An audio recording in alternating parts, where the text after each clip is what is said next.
예, 이낙연, 이준석 전 대표 그리고 김종민 의원이 조금 전 만났습니다. 제3지대 연대 가능성이 높아지고 있다는 분석이 나오는데요. 또 이런 가운데 국민의힘과 민주당은 공천관리위원회 가동도 본격화했습니다. 정치권 소식 두 분과 함께 짚어봅니다. 정호김 전 의원, 김영주 전 의원 나오셨습니다. 어서 오십시오. 두 분 어서 오십시오. 안녕하십니까. 예. 조금 전 만남에 대해서 바로 이야기를 먼저 해보도록 하겠습니다. 이 제3지대 지금 티타임을 가졌고 전반적인 분위기가 괜찮았다라는 이야기를 합니다. 김종민 의원은 양당 기득권의 정치 타파 필요하다 이런 이야기들 했는데 어떻게 좀 보십니까? 제3지대 연대들. 아마 다음 달 예. 설날 직전까지 그 가능성을 극대화해가지고 분위기를 띄우지 않을까 생각하고요. 현실적으로도 제3지대가 하나의 당으로 내지는 연대로 통합되지 않으면 사실 총선에서 유의미한 성과를 거두기가 쉽지 않거든요. 그렇기 때문에 그런 점에서는 이해관계를 완전히 공유하고 있다라는 걸 오늘도 표시했을 것이고 앞으로 그 분위기는 절정에 이르는 게 아마 설날 전쯤이 아닐까 그런 생각이 들어요. 그래야 이제 예. 설날 민심에 소위 이제 설날 밥상이라 그러죠. 그래가지고 많은 유권자들이 관심을 주목할 수 있도록 그렇게 분위기를 띄우지 않을까. 왜냐하면 이 사람들 정치 한도에 해본 사람들이 아니기 때문에 예. 그렇게 나갈 거라고 봐요. 예, 그러니까 김종민 의원은 미래대연합 이 창당 취지를 축하해 주셨다라는 이야기를 이제 티타임 끝나고 이야기하면서 했는데 어떨까? 오늘 만남이 제3지대가 더 통합하는 데 있어서 조금 더 긍정적인 영향을 주겠습니까? 이미 이분들의 통합의 밑거름이 예. 벌써 5개월 전부터 만들어졌습니다. 그러니까 갑자기 이렇게 흘러져 하는 것이 아니고요. 또 오늘 드러나진 않았습니다만 박원석 의원, 정태근 전 의원 두 분이 당신과 함께라고 하는 부분을 해왔고 이제 그다음에 그 뒤에 지금 눈에 보이지 않지만 사실은 김종인 전 비대위원장이 윤석열 전 대표와 함께 이 좀 더 느슨한 연대의 가능성 또 큰 틀에서 큰 빅텐트를 만드는 부분에 대해서 예. 조력자들이 있다라고 봐서 상당히 이제 설 전까지는 각 당이 이렇게 창당 준비를 하면서 최대한 자기 지지자들을 모으고 그 힘으로 설전의 의미라고 하는 것은 사실은 설 밥상의 의미도 있습니다만은 비례대표를 몇 번 숫자로 다음 총선에 나가는 의미도 있습니다. 그래서 2월 10일 무렵이라고 하는 것이 이제 그런 측면에서 여러 가지 어떤 그 한정된 데드라인을 가지고 매우 조직적으로 움직인다 그렇게 봐야 됩니다. 그러면 정의당이 6석을 넘을 만큼 기호 3번의 의미를 가질 수 있는 실제로 제3지대라고 정의당은 2월 달에 되는 순간 6석의 국회 그 정당이 아니라 예. 5석이 될 것입니다. 왜냐하면 요정 의원이 그렇죠. 2월 달에 했을 때는 더 이상 승계를 받지 못하기 때문에 그러면 실제로 양양자 의원을 만약 포함시키면 현재 3명에다가 4명이잖아요. 이제 그런 면에서 한 2명만 더 그 국민의힘이든 또 더불어민주당이든 더 보탠다면 6석으로도 충분히 정의당을 앞서는 그런 정당의 체제가 될 수 있다는 의미입니다. 예, 알겠습니다. 자, 조금 전에 이야기한 카페 회동에서는 긍정적으로 보인다라는 이야기를 하기도 했지만 좀 낙준 연대에 대해서도 좀 이야기를 해보겠습니다. 자, 얼마 전에 이낙연 전 대표가 세대 통합 모델이 될 수 있다라고 러브콜을 보낸 반면에 또 이준석 전 대표는 또 최대 공약수를 찾을 거다라고 호응을 하면서도 또 무턱대고 합치진 않을 거다. 약간의 거리를 두는 것 같아요. 어떻게 보셨어요? 지금 두 사람 간의 밀당이 이루어지고 있는데요. 이낙연 전 대표로서는 세대 통합을 하는데 어쨌든 선배 세대의 주자로서 자기의 얼굴이 나서는 거니까 세대 통합해가지고 얻을 수 있는 게 많고요. 예. 그리고 지금 민주당에서 이낙연 전 대표에 대해서 비난하기를 총리에서부터 당대표까지 안 해본 게 없으니 대통령이 되기 위해서 이제 신당으로 해가지고 나가려는 게 아니냐라고 비판을 하지 않습니까? 그러니까 본인이 아직 대통령 이야기는 하지 않지만 당대표라든지 또는 총선 출마 안 하겠다라고 선을 긋고 있습니다. 이런 상황에서 이낙연 대표로서는 3당에 있어서 이준석 전 대표와 상당히 조화가 이루어지는 모습을 보여주는 것이 필요할 것이고요. 네. 이준석 전 대표 입장에서는 지금 현재의 여론 추이를 보면 가장 앞서 나가고 있는 당이 개혁신당 아니겠습니까? 그런데다가 지금 덜컥 이낙연 전 대표의 손을 잡는 것보다는 이것이 이제 한강 정도의 차이일지 지중해 정도의 차이일지 아직 모르는 상황에서 좀 더 탐색을 하고 또 이제 각계로 일단 나가다가 어느 시점에서 합치는 것이 그러다 보니까 무턱대고 합치는 것은 대중이 화답을 안 할 것이다 이런 말을 하면서 조금 거리를 두고 있지만 결과적으로는 어떤 형태로든 연대가 지금 불가피한 상황 아닐까라고 조심스럽게 예측하는 것이죠. 예, 그러니까 지금까지 이준석 전 대표의 경우에는 아무래도 유리한 위치다라고 볼 수 있기 때문에 신중한 입장, 좀 탐색전을 하고 있다. 그럼에도 불구하고 연대는 불가피하다라고 말씀을 해주셨고요. 네, 이런 기싸움의 상황 어떻게 보고 계십니까? 저는 뭐 좀 더 단정적으로 예. 말하자면 지금 이준석 대표가 이낙연 신당하고 당대당 통합을 하는 것은 시너지가 전혀 없습니다. 오히려 마이너스가 될 겁니다. 오히려 지중해 정도의 차이로 드러날 겁니다. 왜냐하면 이준석 신당의 지지 계층이 주요 MZ세대고 예. 또 보수 진영에서 윤석열 대통령의 어떤 그 통치 방식에 불만을 품는 그런 분들이기 때문에 전혀 다른 세력과 연합 자체가 도움이 되지 않아요. 그러니까 실제적으로는 설 전까지는 보수 진영에서 실제로 또 젊은 세대들을 규합하기 위해서는 이낙연 전 대표와의 손잡는 게 중요하지 않습니다. 자기들끼리 더 힘을 모아서 이제 이낙연 전 총리하고 화합은 빅텐트 속에 완오브 댐으로서 같이 한다라는 정도가 됐을 때 시너지를 낼 수 있다라고 보여집니다. 그래서 예. 그런 의미에서는 전략적으로라도 지금 바로 이낙연, 이준석이 같이 하는 것이 뭐 이낙연 총리한테는 도움이 될지언정 이준석 전 대표한테 썩 바로 도움이 되지 못한다는 것은 매우 이준석 대표가 영리하기 때문에 아마 굉장히 쉽게 느낄 수 있는 부분이라서 예. 그것보다는 전체적으로 원칙과 상식 또 굉장히 금태섭, 양양자 이와 같은 좀 더 많은 어떤 그 대중들 중도층의 확장 그리고 제일 마지막에 손잡아야 될 대상이 아마 이낙연 신당이다. 저는 그렇게 보입니다. 예, 뭐 낙준연대도 그렇고 제3지대 빅텐트도 조금 더 이제 지켜보면서 상황을 보도록 하고요. 저희는 양당에 대해서 좀 이야기해 보겠습니다. 일단 여당 한동훈 비대위원장 오늘 충남도당 신년 인사회 참석합니다. 충남 예산 가는데요. 지금 네. 계속 약간 중원 쪽에 좀 힘을 들이고 있는 그런 모습들이 있습니다. 좀 중원의 지금 민심 어떻다고 보세요? 충청도 중원이야말로 한국 유권자들의 어떤 그 성향을 가늠하는 하나의 표지 같이 지금 인식이 되고 있고 그렇기 때문에 양당이 아마 공을 들일 거라고 생각하고요. 그리고 지금 한동훈 위원장이 예. 이 지역에 방문한다 그래서 당장 중도 확장의 성과로 이어지라고는 생각하지 않습니다. 앞으로도 계속 공을 들이고 또 충청도 민심이라는 게요. 그 말투처럼 굉장히 천천히 그 만들어질 뿐만 아니라 자기의 속내를 드러내지 않는 민심입니다. 예. 그렇기 때문에 진정성 있게 할 뿐만 아니라 이렇게 방문 이전에 공중전의 하나로서 지금 가장 그 예민한 문제가 여전히 지금 남아 있거든요. 예를 든다면은 쌍특검 같은 문제입니다. 이게 이제 언제 재표결을 하느냐의 문제는 여전히 남아 있고 지금 시간이 미뤄지고 있는 상태고 1월 9일 날 표결을 안 했기 때문에 그런데 그런 근본적인 문제에 대해서 비대위원장으로서 어떤 그 자신의 입장을 밝히지 않는다면은 예. 그 지역의 어떤 그 여러 가지 지역이 원하는 그런 그 희망 사항이 있겠지만은 그런 거 내지는 스킨십 이거 가지고는 완벽하게 지역 민심을 국민의 힘으로 돌리기에는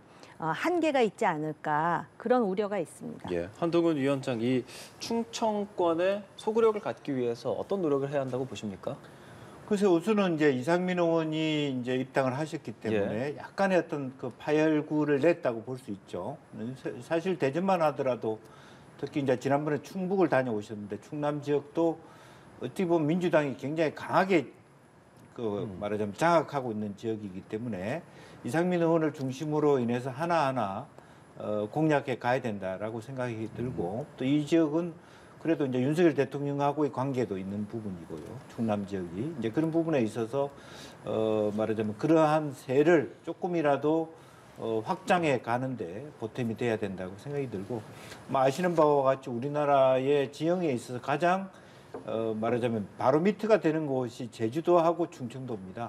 이제 그럼 충청도민이 어떤 생각을 하느냐가 전체 말하자면 선거판에 미치는 영향도 있고 본심을 알아차리는 풍향제 역할을 하기 때문에 더 공을 들일 수 있는 거 아니냐, 그렇게 생각이 듭니다.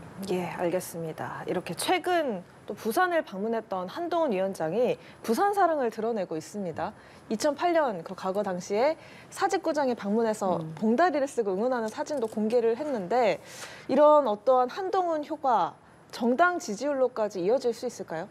그러니까 조금 전에 우리가 충청에 대해서도 말씀을 드렸고, 이 한동훈 위원장이 각 지역을 방문할 때마다 그 지역 정서에 교감할 수 있는 그러한 자신의 경험담이라든지 연고를 말함으로써 굉장히 한동훈 이미지를 긍정적으로 만드는데 상당히 효과가 있었다라고 생각을 하고요. 특히 이제 보수 지지자들을 결속시키는데도 저는 효과가 있다라고 보여집니다. 그런데 조금 전에 말씀드렸듯이 그런 그 근본적인 난제, 그 부분에 대해서는 아마 조만간 그 입장을 분명히 보여줘야 될 그런 상황이 올 거라고 보여지고요. 그리고 특히 이 부산은 엑스포 유치 실패 때문에 굉장히 민심이 안 좋았는데, 공교롭게도 그 이재명 대표의 피습 자체보다는 피습 이후에 부산대 병원에서 서울대 병원으로 전원을 하고 헬기로 움직이고 이런 자체가 부산 지역민들의 어떤 정서에 상당히 부정적인 영향을 끼친 부분을 부정하기는 어려울 것 같습니다. 그래서 그런 공간을 또 이제 메운다는 측면도 있고, 그러면서 이제 앞으로 부산 발전을 위해서 집권당으로서 뭘 해야 될지에 대해서 또 충분히 이제 직접 가서 설명한다는 차원도 있고, 그런 노력의 일환으로 부산을 방문해가지고 그 2008년의 사진 외에도 자신이 그 부산을 너무나 사랑한다라는 표현을 함으로써 지금 유권자들에게 지지를 호소하고 있다라고 생각이 됩니다. 네, 그런데 또 한편으로는 수도권 위기론도 불거지고 있는 상황에서 한동훈 위원장이 이번 주에 인천 그리고 서울 지역도 방문을 할 텐데요. 어떻게 관측을 하고 계신가요? 글쎄요, 수도권 위기론도 분명히 있는데 어쨌든 수도권은 실제로 인물 대결일 거라고 보여져요. 수도권에 계신 분들이 다 양당을 경험해 왔기 때문에 그런 부분이 있고, 실제적으로 보면 현재 어떤 그 총선을 기준으로 생각한다면 윤석열 정권의 중간 심판적 요소가 더 클 수 있습니다. 한동훈 장관에 대한 기대는 사실은 지방에서 더 높은 거고, 특히 부산 같은 경우는 오히려 보수 진영 자체가 2030 엑스포 이후에 너무 수축돼 있기 때문에 이재명 대표의 그런 사건이 하나의 계기가 되긴 했지만, 그 때문이라기보다는 한동훈 장관 그 비대위원장의 방문과 이재명 대표의 어떤 그 전원의 문제가 수축돼 있던 부정적이었던 부산 보수 민심들을 다시 원격화시켜서 가파르게 다시 정상화하는 이제 그런 기능을 있었고요. 이제 수도권은 실제적으로 보면 한편으로는 더 어려울 수 있습니다. 어려울 수 있는데, 이것을 뚫어내는 것은 아까 말씀드린 대로 김건희 특검에 대해서 한동훈 비대위원장이 어떤 입장을 가질 것이냐, 또 최종적으로는 각 그 지역구별로 누구와 누구를 싸움 붙일 것이냐의 결말인데, 제가 보니까 국민의힘이 그런 준비가 많이 아직 부족한 것 같아요. 그러니까 말은 유권자들은 매우 이정적이거든요. 국회의원들을 바꿔야 된다고 많이 말씀하시지만, 실제로 새로운 후보들을 만났을 때 기존 제품보다 더 능가하지 않으면 그 또한 좋아라 하지는 않습니다.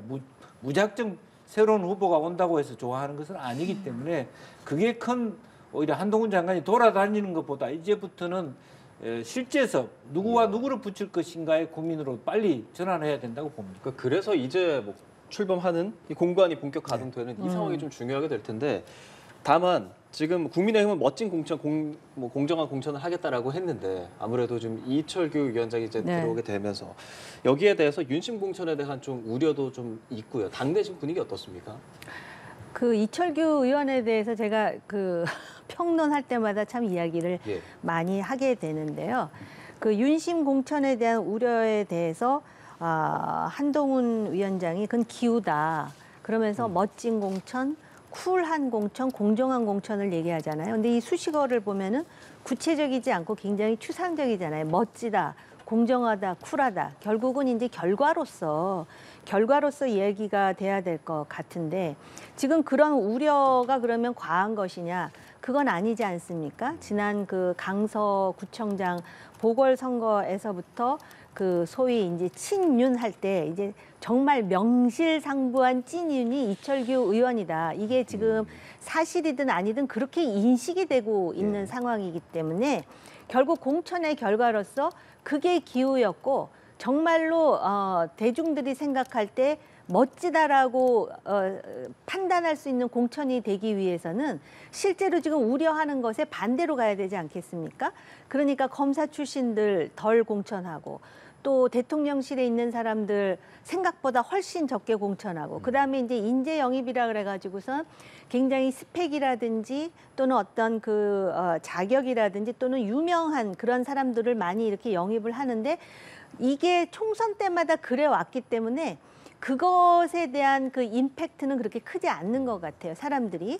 그렇기 때문에 실제로 그 새로운 물갈이를 한 지역에 어떤 사람이 가느냐, 그것이 멋지기 위해서 대중들은 어떤 눈으로 보고 있느냐를 생각해가지고 결과로서 말해줘야지 지금 그 대중들이 이철규 의원이 지금 인재 영입에서부터 공청 관리에서부터 과거에 사무총장 할 때 강서구 이게 지금 거의 노랫가락처럼 계속 반복돼서 나오고 있는데 그걸 불식시키는 결과로서 말하는 거 외에는 방법이 없다라고 보여져요.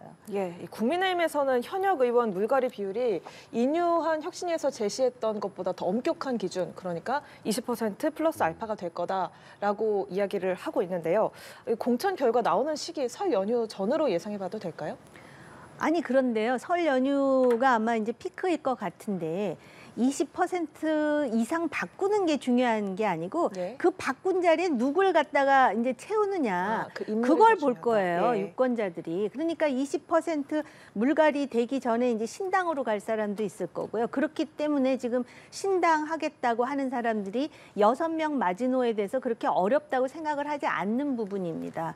그런데 20%라는 것이 그러면은 지난번에 심사하고 뭐 감찰하고 한 그 결과대로 완전히 기계적으로 잘라낼 것인지 왜냐하면은 실제로 그 20% 물갈이에 포함돼야 된다고 생각한 사람 중에 점수가 높이 나온 사람도 있고 네. 또 지금 정부에서는 계속해서 재공천을 하고 싶어 하는데 오히려 그때 점수가 나쁘다고 이미 소문 다 났는데 과연 그 자리에 그러면 어떤 새로운 얼굴로 채울 것인가 그게 더 중요하지 20% 이상 이거는 별로 의미가 없다라고 보여져요. 예. 국민의힘 지금 상황이 이렇고 네. 민주당도 이제 공관이 또 얘기도 조금 이런저런 얘기들 나오는 상황에서 아무래도 그 후보들 적격 심사에 대한 얘기가 가장 좀 많이 나와요. 어떤 생각 네. 갖고 계세요?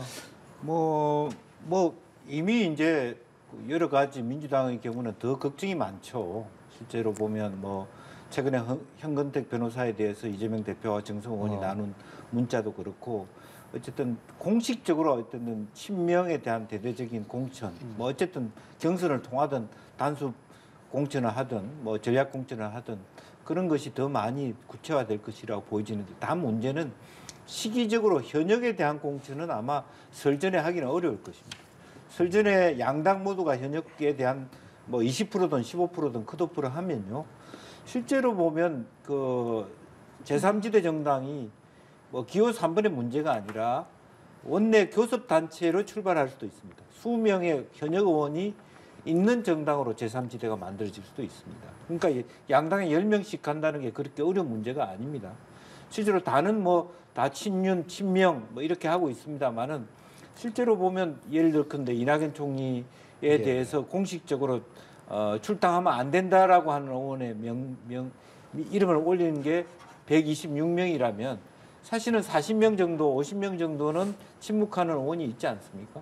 그것만 하더라도 그중에 절반만 가더라도 실제로 보면 굉장히 큰 포션이기 때문에 예. 아마 그러니까 현역이 아닌 지역부터 공천할 가능성이 많다. 사고지구당이라든지 어려운 지역부터 할 가능성이 많고요. 그러니까 그런 의미에서 이번 총선은 거의 막바지에 가서 겨우겨우 뭐 총선 얼마 안 남아놓고 공천의 결과가 나오는 경우가 많을 것이다. 매우 혼란스러운 총선이 될 가능성이 많다라고 보고, 다만 민주당은 그런 것보다는 훨씬 더 어쨌든 파열음이 의외로 더 많을 수도 있겠다. 근데 소위 자객들을 보낸 지역의 공천들이라고 하는 것들이 나중에 나오면서 또 후폭풍이 있을 수도 있다. 그렇게 생각이 듭니다. 예, 이 민주당 내부 상황에 대해서 이야기를 좀 더 해보겠습니다. 자, 민주당 이재명 대표가 피습을 당하고 자택 치료를 하는 동안에 네. 이낙연 전 대표 그리고 일부 비명계 의원들이 탈당을 했지 않습니까? 또 그리고 이 탈당 행사에서 지지자들이 이재명 대표를 향해서 혐오 발언을 하기도 했고요. 여기에 대해서 이낙연 전 대표가 사과를 하기는 했습니다만 이런 어떤 당내 분열 이런 거에 대해서 이 대표가 좀 침묵을 하고 있는 상황입니다. 이 침묵에 대해서 어떻게 생각을 하세요? 그 이 대표는 그야말로 뭐 거기서 발언을 하면 훨씬 더 예. 과격해질 것이기 때문에 그렇지 않아도 원인 제공자가 소위 친명 지지자, 강성 지지자였다고 보여지거든요. 어쨌든 이낙연 지지자들이 한 행동은 매우 부적절했다고 봅니다. 왜냐하면 왜 탈당을 하느냐, 이재명 싫어서 그것이 신당의 명분이 안 됩니다. 신당을 한다는 것은 양당 체제라든지 현재 이재명이 주도하는 민주당 체제보다 더 나은 정치를 선보이겠다는 그런 각오여야 되는 거예요. 그런데 그게 아니라 그동안 우리가 핍박받았다, 우리 해방됐다, 그러면서 이제 자기가 있었던 당에 욕하는 그런 부분은 중도 확장에 전혀 도움이 되지 않습니다. 예. 오히려 더 이재명 대표를 도와주는 꼴밖에 안 되는 것이고요. 그런 의미에서 이재명 대표가 굳이 여기에서 뭔가 코멘트를 할까요? 그럴 생각은 없을 거라고 보이죠. 간단하게 말씀하시겠습니까? 네. 사실 지금 129명의 민주당 의원들이 이낙연 전 대표에 대해서 탈당을 만류하는 뭐 연판장도 공개하고 그랬는데요. 실제로 그것이 과연 만류하는 것이냐 아니면 비난하는 것이냐 마찬가지예요. 지금 떠나면서 비판을 하는 사람들도 그렇지만은 또 떠나는 사람의 등 뒤에서 지금 비난하는 사람들도 다를 것이 없다고 생각하고, 과연 이재명 대표는 대표로서 이낙연 전 대표나 또 나가는 그 국회의원들을 만류하기 위해서 자신의 정치적 노력을 다했는가. 결국은 그 정당에 있어서 가장 중요한 게 대화와 소통과 화합이고요. 특히 그분들이 그렇게 줄기차게 얘기하는 김대중 노무현 정신을 얘기하는데, 김대중 전 대통령의 어록 중에요, 이런 말도 있어요. 정말 필요하다면은 악마와도 대화를 해야 된다. 그러니까 상대를 진짜 그 악마화하고 그렇지만 그래도 대화는 해야 된다라는 게 김대중 정신인데, 과연 지금 그런 그 대화를 이재명 대표가 당의 책임 있는 대표로서 시도한 적이 있는가? 안 했다고 그러더라고요, 나가는 사람들은. 그래서 그런 차원에서 오히려 그러다 보니까 이렇게 아무 말 없이 떠나가는 사람들에 대해서도 당대표가 언급을 안 하는 거는 속으로 차라리 잘 됐다고 생각하는 건가, 이런 말까지 있잖아요. 그러니까 지금 정당 정치가 갈 길을 잃은 거예요. 예, 여야 상황에 대해서 두 분 이야기 좀 들어봤고요. 마지막으로 이 질문 좀 드려볼게요. 지난 금요일에 사실 이제 재작년이죠. 윤석열 대통령 미국 순방 당시에 이제 MBC와 있었던 그 자막 논란에 대해서 뭐 여러 법적인 이야기들도 오가다가 결과적으로는 뭐 지금까지 나온 것은 이제 외교부의 손을 들어줬습니다. MBC에서는 이에 대해서 뭐 즉각 항소하겠다라는 입장을 밝혔는데 어떤 생각 갖고 계십니까, 김 전 의원님? 그러니까 저는 이제 외교부가 승소한 거죠, 어쨌든. 그런데 이제 문제는 판독 불가였어요. 판독 불가라고 하는 것은 뭐냐면 MBC가 그렇게 발언한 것이 과잉됐다는 것이지 허위 보도일지 아닌지를 판단하기 어렵다일 수도 있어요, 해석에 따라서는. 그것을 일방적으로 그럼 외교부 대변인이 논평을 내고 어쨌든 그런 부분에 대한 얘기를 해야 되는데, 대통령실이 바로 받아서 MBC 허위 보도했다라고 얘기하는 것은 좀 무리수다, 저는 그렇게 보고요. 예. 실제로 보면 MBC가 잘못했죠. 그러니까 실제로 나온 것보다 한쪽 방향으로 판독하기 어려운 부분을 너무 편견을 가지고, 예컨대 바이든인지 날리면인지도 모르는 상태에서 바이든을 전제로 해서 앞에 미국이라고 하는 단어를 넣은 것은 기적 사유가 있어요. 그럼에도 불구하고 실제로 뭐 그 재판 내용으로 보면 이것은 절차가 아니다가 아니다 모르겠다라고 돼 있는 것이 판결의 요지거든요. 그렇다면 인지 아닌지 모른다라고 하는 것에 대해서만 비판해야 된다고 봅니다. 예, 정전 의원의 의견도 듣겠습니다. 네, 앞에 말씀하신 대로 가로 열고 미국 가로 닫고 이거는 그 말은 없었는데 그 자체가 재판부에서 MBC에 대해서 패소를 결정하게 된 중요한 이유 중에 하나라고 생각을 하고요. 그다음에 이제 외교부가 과연 이 소송의 주체가 될 수 있는가의 문제라든지 이런 거는 이제 항소를 통해서 하는 것이고요. 저는 그 취재의 자유는 굉장히 중요하다고 생각을 하는데 오히려 저는 그 사건에서 MBC가 이렇게 가로 열고 미국 가로 닫고 해놓고 그 보도를 하고 그다음에 백악관에다가 또 이거에 대해서 어떻게 생각하냐고 질의를 하거든요. 이런 태도는 제가 그 국민의 한 사람으로서 조금 이해가 안 가요. 그것만 말씀드리고 마지막으로 제가 꼭 말씀드리고 싶은 거는 그래도 취재의 자유는 보장되어야 된다라고 상식적인 말씀을 드립니다. 네, 알겠습니다. 여기까지 듣도록 하겠습니다. 지금까지 정호김 전 의원, 김영주 전 의원과 함께 제3지대를 비롯한 정치권 소식 함께 짚어봤습니다. 고맙습니다. 오늘 말씀 잘 들었습니다. 고맙습니다.